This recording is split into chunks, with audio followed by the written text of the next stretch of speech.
Hello বন্ধুরা, আজ আমি তৃতীয় শ্রেণী পরিবেশে রোজ বিকেলে নানা খেলা পড়ানো শুরু করছি। ক্লাসে এসে দিদিমণি বললেন, কাল বিকালে কি কি খেলা হলো? বিমল হেসে বলল, আমরা ফুটবল খেলেছি। তিতলি বলল, জানেন দিদি, ও খুব ভালো খেলে। ফুটবল খেলা পায়ের কাজ অনেক বেশি, খুব ছুটতে হয়। তাহলে ফুটবল খেলায় আমাদের কি করতে হয়? পায়ের কাজ অনেক বেশি হয় ও খুব ছুটতে হয়। হামিদ বলল, দিদি, আমরা ক্রিকেট ও খেলেছি। রিনা বলল, ক্রিকেট খেলায় হাত ও পা দুয়ের অনেক কাজ, তাই না দিদি? তা ক্রিকেট খেলায় আমাদের কি হয়? হাত ও পায়ে দুয়ের অনেক কাজ হয়। তোমরা একটু এই লাইনগুলো একটু দাগ দিয়ে নাও। ব্যাট বল করা, রান নেওয়া, ফিল্ডিং করা, সবেতে হাত ও পায়ের কাজ। বিনা বলল, আমরা কাল এক্কা দোক্কা খেলেছি। এক পায়ে লাফাতে গেলে পায়ের কাজ আরো বেশি হয়। তাহলে আমরা কি এক্কা দোক্কা খেলাতেও পায়ের কাজ অনেক বেশি হয়। তোমরা এই লাইনগুলো একটু দাগ দিয়ে নেবে। পায়ের পাতা, ঘুরালি, হাঁটু সবের কাজ হয়। তাহলে আমাদের কি কি হলো? পায়ের পাতার কাজ হয়, ঘুরালি, হাঁটু সবের কাজ হয়। আমিনা বলল, তবে লুকোচুরি খেলতেও খুব ছুটতে হয়। তাহলে আমাদের কি কি? লুকোচুরি খেলতে গেলে সবাইকেও অনেক ছুটতে হয়। সাবিনা বলল, আমি রোজ স্কিপিং করি, তাতেও পুরো শরীরে কাজ হয়।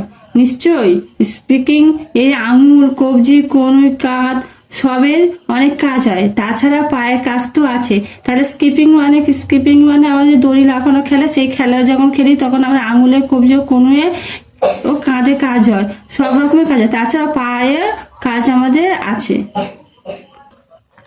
দেখো পৃষ্ঠা 2 এসে গেছে আমরা।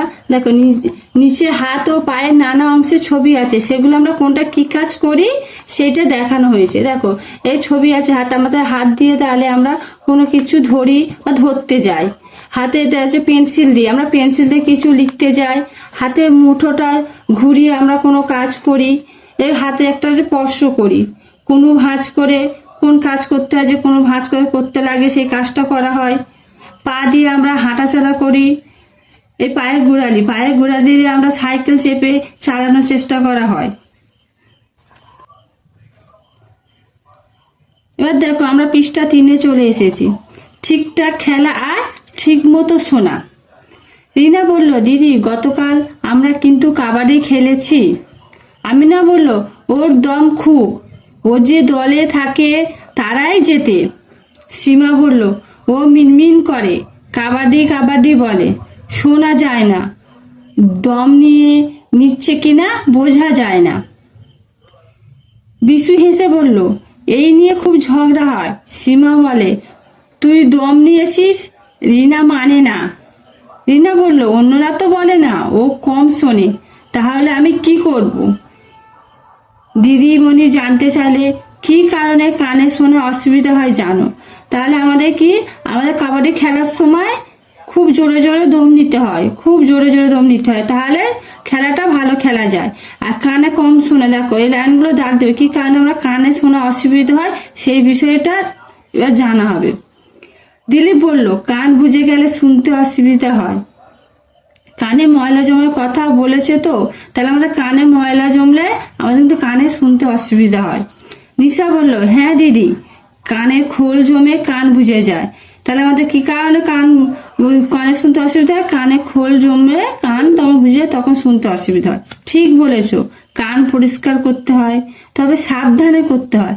কানের ভিতরে একটা পাতলা পর্দা আছে। তাহলে আমাদের প্রতিদিন কান পরিষ্কার করতে হয়। কান আমাদের প্রতিদিন পরিষ্কার, কিন্তু কান পরিষ্কার করার সময় সাবধানে করতে হয়। কানের ভিতরে আমাদের একটা পাতলা পর্দা থাকে। কোথায়? দেখা যায় না তো, একটু ভিতরে আছে, তাতে আঘাত লাগলে খুব মুশকিল। দিলীপ বলল, আমার দাদু আমার কান পরিষ্কার করে দেয়, ভালো করেন। কানের ময়লা পরিষ্কার করার বড়দের সাহায্য নেওয়া ভালো।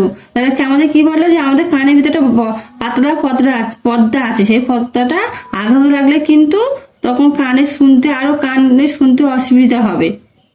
তাই সবসময় উচিত দিয়ে ভালো করে করতে হয়। বা কানের ময়লা পরিষ্কার করার সময় সবসময় তোমরা কি করবে, বড়দের সাহায্য নিয়ে পরিষ্কার করবে। যদি আমার পড়াগুলো তোমাদের ভালো লাগে তাহলে একটি লাইক করবে এবং সাপোর্ট করবে। পরে